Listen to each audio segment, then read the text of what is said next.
Hey guys, it's me Ashley. Welcome back to my channel. If you're new to my channel, make sure you subscribe for an update on all my new videos, and also feel free to go back and watch all my old videos if you're interested.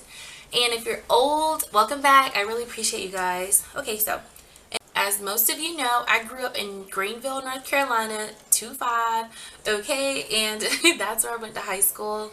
I got pregnant at 16 while I was in high school with a guy that I was dating for about, I say like 4 years, and which is Abby's father. And so, and I graduated at 17, okay?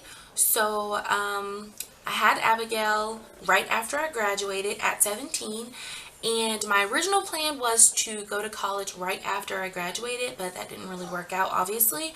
So I had to come up with a new plan, and my new plan was to just, raise her, like, take a year off to just raise her as a new mom. I felt as if, I should be with my child. I did try to go to college, like on a community college for a little bit, but that didn't work out at all. I was like, yeah, I need to be with my child. So, I spent a year, with Abigail as she was growing up, from she was born all the way until she got like, I'd say like one, and I didn't have a job. I never had a job at this point at all. I never even thought about getting a job. My family was very supportive though. My family and, her father and his family, I never had a reason to get like a job. Like, I know that sounds crazy. Like, how do you have a child and but you don't have a job? Like, how are you like providing for her? But my family was very supportive. My mother didn't want me going out to get a job because she felt that it was important for me to be there with Abby, like with her, and I was very appreciative of that. So my mother, my poppy, my uncle and my family and her dad and his family, they pretty much provided for her, and it wasn't really like a like a um like a burden or anything like that. It was just like that's just what they did, like no one really complained about it or anything like that. It's just what they did. I did apply for WIC when I first had Abigail, so that's what her milk was coming from, was WIC. And if you're not familiar with WIC is, it is like government assistance for new moms. And I was never ashamed of, going there to go apply for WIC. Like, I was thinking, I don't want to get a job right now, well, I can't really get a job right now because who would babysit my child while I'm working, and I don't really want my mom having to come out of pocket for like, a $40 container of like milk every 2 weeks or, month, when I can apply for this assistance that's right there. It's needed. I'm not saying everyone should go get on it, but if you have to, you can for the time being. It's there. So that's what I did, and it really helped out a lot. Abigail, I threw a baby shower while I was pregnant, and we got so much stuff at the baby shower, like lots and lots of diapers, lots and lots of clothes, so we didn't have to buy her clothes like ever, so I had that. So that was also a gift that was given. She got lots of toys at the baby shower. I didn't really have to buy anything ever. Only thing I had to do, like if I had money, was put gas in my car, or that was the only thing I had to do. But my mom, like, she would give me like money or whatever, like if if I wanted to do something, or my grandpa or my poppy, or her father, like I had a strong supportive system. So I'm very blessed for that. But of course, that wasn't going to last forever. I did not expect everyone to, be taking care of like my responsibilities forever. I'm sure they would have, but but I didn't want anyone doing that. Abby's my child, so I was like, okay, I need to make something work. So a year went by, and I decided to go ahead and start going to college. It was actually a little bit under a year too. It was like, I think it was like 9 to 10 months, but I enrolled back in college in 2014, in August. So I enrolled at North Carolina A&T, Aggie Pride, and I had to make the hardest decision of my life, and that was basically leaving my child to come to college. And yeah, I didn't have like any money or anything like that, so at the time, so I couldn't really like get an apartment or anything like that. That was out of the that wasn't even my option. Like, I remember getting accepted to the college and I was like, okay, I don't even know where I'm going to stay, because I didn't really know how it worked out. And I was like, oh, I can stay on campus, you know. And then they told me I was going to be living in Holland Hall. And then so I you know, my grandpa, my mom, you know, they helped me get all of my dormitory like things that I need, like my blankets, my towels, my, you know, like anything I needed for my dorm. They go ahead and got it. They got it for me. They was very excited for me to leave and go ahead and start this new chapter of my life, you know. Um and that's what I did. I made sure that it was okay with my mom for me to leave. Abigail ended up staying with my mother and her father at the time. My Abby's father was, you know, like generous enough to move in with my mother so they could keep her together. So that's how much of a supportive system I had, you know, and I still have, you know. So Abby was with my mother and her father, and they were back in Greenville, and they was making it work. She was enrolled in daycare at Koinonia Church. It was at that's it's a daycare center at like this, like a mega church in like Greenville. It's actually my home church, and she loved it so far. But before Abby could get enrolled into that church, she had to learn how to walk. So my friend Madison and her mother, they were able to like watch her, you know, and teach her how to walk. So I think Abby went to her house every day for about like every day of the week for about like, so like 4 weeks. I'm not really sure, maybe a few months, but because Abby, it took her a while to learn how to walk. But that's what was going on before I left college. Well, while I was in college, you know, Abby was staying with my mother, her father, and she was in daycare. And then so I ended up doing my first semester at, hold on, yes, yes, I'll be there in a second, hold on. So I ended up staying on college campus for about the first semester. That's it. I came home every single weekend for Abby. I missed her a lot. Like, you know, I still didn't get a job because I was focusing on my studies, and on the weekends I was going straight back to Greenville to go see Abby. Like every day at I think it was like what, 4 o'clock, I left to go to Greenville. It was 2 hours and 30 minutes of a drive. I went to go to Greenville to go see Abby, you know. And I was back in Greensboro around like 7, 8 o'clock that night, on not that night, on a Sunday, so I can, you know, continue my classes for the rest of the week. And I did that from August all the way to December in 2014, which was my first year of college, my first semester of college. So in college, my father's in the military. Well, he was in the military. He retired from the military, but he was in the military. So he had set up GI Bill benefits for me so I could receive them while I was in college. And it really helped. I'm sorry about the lighting. It's raining outside and it got really dark. Usually I do use natural lighting, but I'm sorry. But so I saved like all of my GI Bill benefits so I can get an apartment. Like every month I was receiving benefits close to like $1,000, and I was just saving it because I just knew this is really hard for me going back and forth every weekend. My daughter has to be with me, so saving, like, that income that I had coming in, you know, was saving. So if it was somebody else, maybe, you know, if you had a job or if you don't have a child, you have to save, you know. So I saved a huge chunk of change so I was able to get an apartment. And whatever was left over, I was helping, you know, my mom and Abby's father pay for her daycare services, because daycare is very expensive. I believe it was like $150 or $60 a week. Yeah, it was very expensive. I'm so happy that we don't have to pay for that anymore.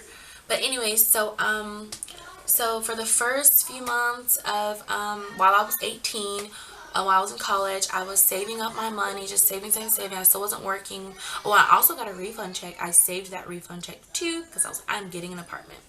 So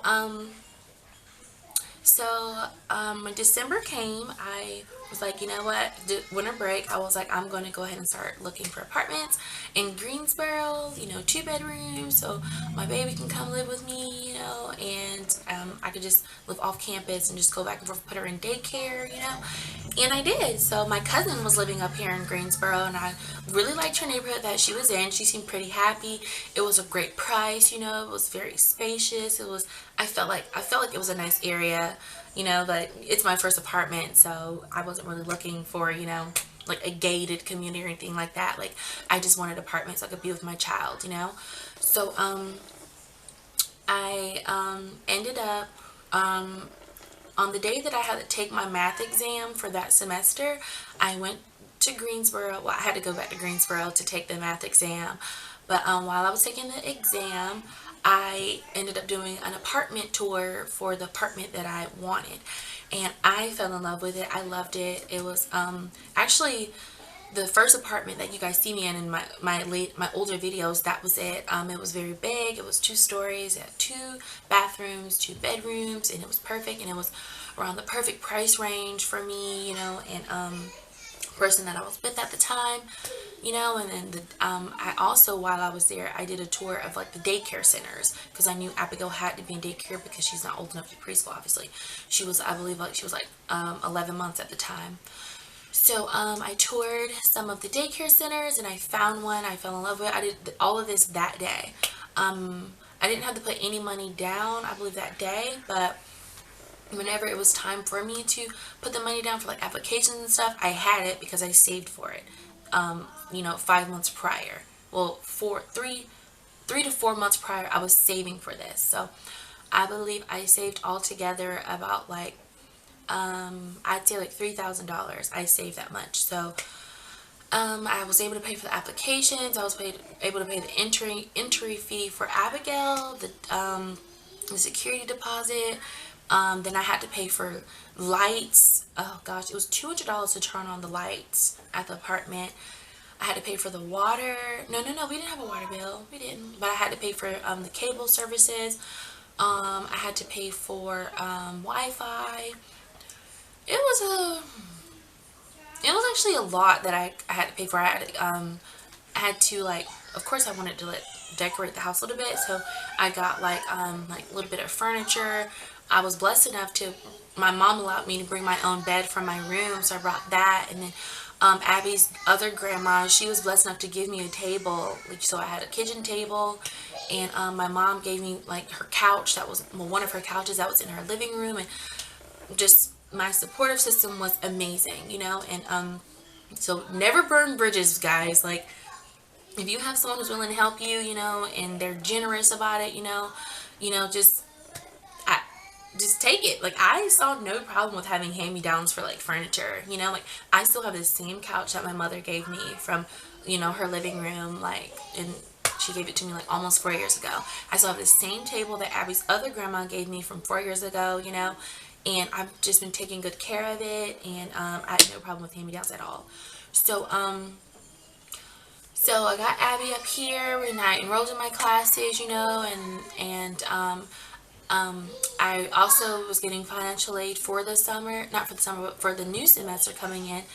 And I saved all of the money that I was getting back from my financial aid to pay for my bills, like not at a lump sum, but like for like, I say, for the next 7 months. So I said, I'm getting back this much, so I need to have this much for rent, this much for daycare, this much for gas, this much. I made a budget, and I was strict on that budget because I wasn't working. So all the money that I had coming in, I had to like plan it out accordingly to my bills. And that's how I was able to, have my own apartment and put my daughter in daycare and still go to college, and not have a job, because I like planned, like, I had a very strict budget. And oh, I didn't say that I applied for financial aid. I did apply for financial aid. I don't know if I said that. I know I mentioned GI Bill, but I did apply for financial aid as well as the GI Bill that I was receiving. So take advantage of the assistance that you can get. you know, and because if you do that, then you know, you never know where you will get. Like, a lot of people say that they can't do this or they can't do that because they don't have this, they don't have that, you know, but you can do research on things that, you know, can help you get to the point where you need to be. You don't have to be on, like, you know, like, you don't have to have the assistance forever, but it can help you get to where you need to be. I also, I didn't know that I was able to apply for like food stamps, and because it's just we've never had food stamps before, so I didn't really know much about it or anything like that. But as soon as I found out that I could, I did. Like, I did. Like, I went to the what is it called? The social services. I went to social services in Greensboro. Like, I say, like 5 months after living in the apartment, and I was like, can I please have this? And I let her know I have a child. You know, I'm in college. I was about to not get it because I was in college. Like, they will, if you're in college, they do not like to give you food stamps unless you're working like a lot of hours a week, which is, I understand.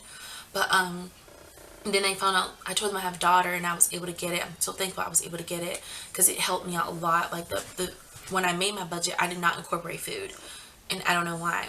Maybe because I was so young and I was so used to my mom buying all my food, you know, but I didn't, and I kept on having to dig into my savings to get food. But the assistance helped a lot. That's how I was able to do it. I saved my money that I was getting from anywhere. You know, for me it was GI Bill and financial aid. I saved it so I can get into my apartment, you know, and then once I was in there, the other incomes that I was getting, I saved that too, and I didn't splurge or anything like that. I didn't go buy a new car. I didn't get my car painted. I used to like joke around and say I'm going to get my car painted, you know, when my refund check drops, but no, I didn't. I had to use it to pay for my bills, like, you know, and that's basically what I did. My mom didn't force me out, you know. I didn't get kicked out. I could have stayed with my mom forever if I wanted to, I'm sure, you know, but that's not what I wanted to do. I wanted to use all of my resources, you know, to be able to get out without having to get a job. Eventually, yes, I did get a job because things changed for me, you know. I no longer receive JAVIL benefits. Um, I'm not going to be getting financial aid forever, you know, because I'm not going to be in college forever. So I had to get a job to start figuring out, you know, like what's the work life like, you know, how do I budget checks coming in, you know, that I earned, you know. So eventually I did. And yeah, so that's basically what I did. This video is probably going to be like 30 minutes long, but I'm sorry. I just wanted to let you guys know, you know, my the process for me getting out of my mom's house with no job, with a little bitty baby, you know. I hope I talked about everything in that category. But if I didn't, just drop a comment and let me know. Sorry if I rambled. I talk a lot. But yeah, thank you guys so much for watching my video. Sorry if you heard rain in the background. Sorry if Abby was yelling in the background, you know. But yeah, I will talk to you guys later in my next video. Bye.